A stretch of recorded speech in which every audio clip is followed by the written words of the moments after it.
ಈ ಪೈಪೋಟಿ ಯುಗದಲ್ಲಿ ನಾವು ದಯವಿಟ್ಟು ಮಾತೃ ಸ್ವರೂಪಿಣಿಯಾಗಿರ್ತೀರಾ. ನಮ್ಮ ಮಕ್ಕಳನ್ನ ಹೇಗಾದರೂ ಮಾಡಿ ಈ ಪೈಪೋಟಿಯ ಯುಗದಲ್ಲಿ ನನ್ನ ಮಕ್ಕಳನ್ನ ಉತ್ತಮ ಪ್ರಜೆಯನ್ನಾಗಿ ಪರಿವರ್ತನೆ ಮಾಡಬೇಕು ಅಂತಕ್ಕಂಥ ಸಂಕಲ್ಪವನ್ನು ದೊಡ್ಡ ಬಂದಿರತಕ್ಕಂಥ ನಾವೆಲ್ಲರಿಗೂ ಸಹ ನಾನು ಧನ್ಯವಾದಗಳನ್ನು ಅರ್ಪಿಸ್ತೇನೆ.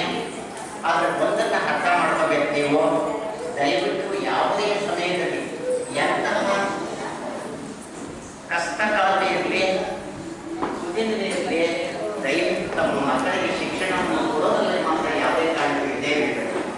ಯಾಕೆ ಅಂತ ಹೇಳಿದ್ರೆ ಸರ್ ರಾಧಾಕೃಷ್ಣ ಸರ್ ಒಂದೇ ಒಂದು ವಾಕ್ಯದಲ್ಲಿ ಹೇಳಿದ್ರು, teacher profession is the noblest profession but sorriest of trade.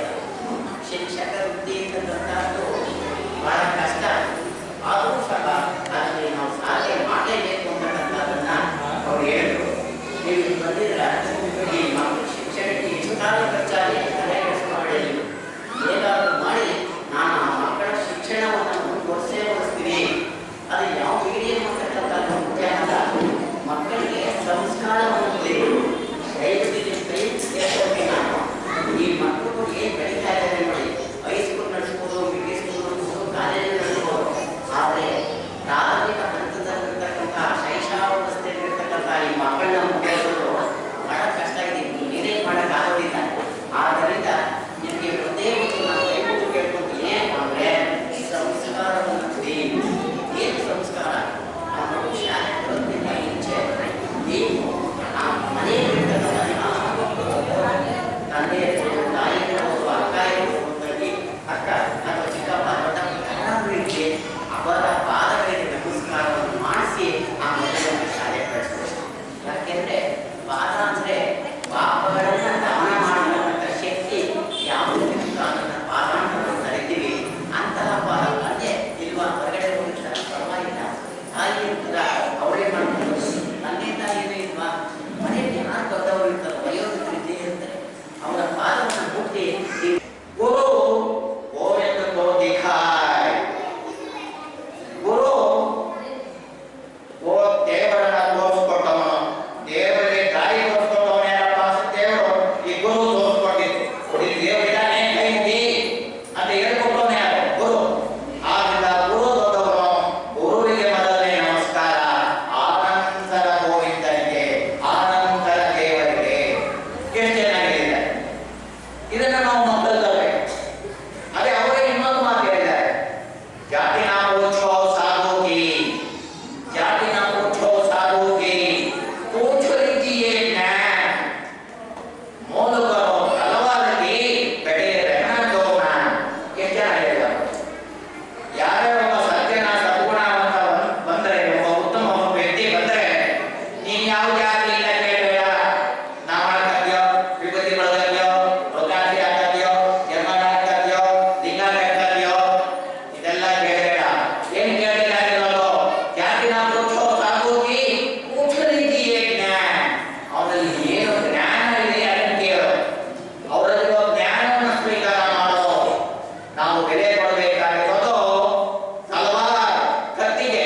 ಕತ್ತಿ ಎಷ್ಟು ಅರ್ಥವಾಗಿದೆ, ಇದನ್ನ ಹೇಗೆ ಯುದ್ಧಕ್ಕೆ ಬಳಸ್ಕೋಬಹುದು ಅಂತ ಕತ್ತಿ ಬೆಲೆ ಕಟ್ಟಬೇಕು ಹೊರತು ಕತ್ತಿ ಇರೋ ಚೀಲಕ್ಕಲ್ಲ. ಕತ್ತಿ ಇರೋ ಚೀಲದಲ್ಲಿ ಯುದ್ಧ ಮಾಡಲ್ಲ ಯಾರನ್ನು, ಕತ್ತಿಯಿಂದ ಯುದ್ಧ ಮಾಡೋದು. ಅದೆಷ್ಟು ಅರ್ಥವಾಗಿದೆ ಅಂತ ಕೇಳಬೇಕು. ಹಾಗೆ ಒಬ್ಬ ವ್ಯಕ್ತಿಯಲ್ಲಿ ಜ್ಞಾನವನ್ನು ಕೇಳಬೇಕೆ ಹೊರತು ನೀನು ಯಾವ ಜಾತಿ ಕೂತ್ರೆ ಜಲವಾಗೋ, ನಾಮೋ, ವಿಭೂತಿಯೋ ಅದೆಲ್ಲ ಕೇಳೋ ಅವಶ್ಯಕತೆ ಇಲ್ಲ. ಅದಕ್ಕೇನೆ ನಾವು ಯಾವಾಗಲೂ ಯಾವುದೇ ಜಾತಿ ಮಾಡಿರಲಿ ಅವನಲ್ಲಿ ನಾವು ಕೇಳಬೇಕಾಗಿರೋದು ಗುಣ, ನಡತೆ, ಸ್ವಭಾವ, ಒಳ್ಳೆ ವ್ಯಕ್ತಿತ್ವ ಕೇಳಬೇಕೆ ಹೊರತು ಬೇರೆ ಏನು ನಾವು ಬೇಕಿಲ್ಲ.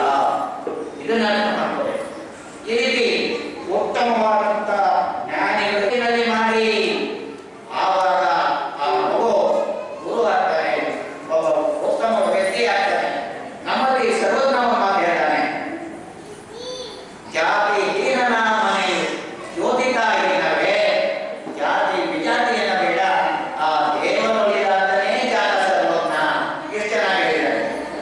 ಆ ಜಾತಿ ಈ ಜಾತಿ ಅಂತ ಹೇಳಬೇಡ, ದೇವರು ಯಾರು ಒಲಿತಾನೆ ಅವನೇ ನಿಜವಾದ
ಕೊಡಿ.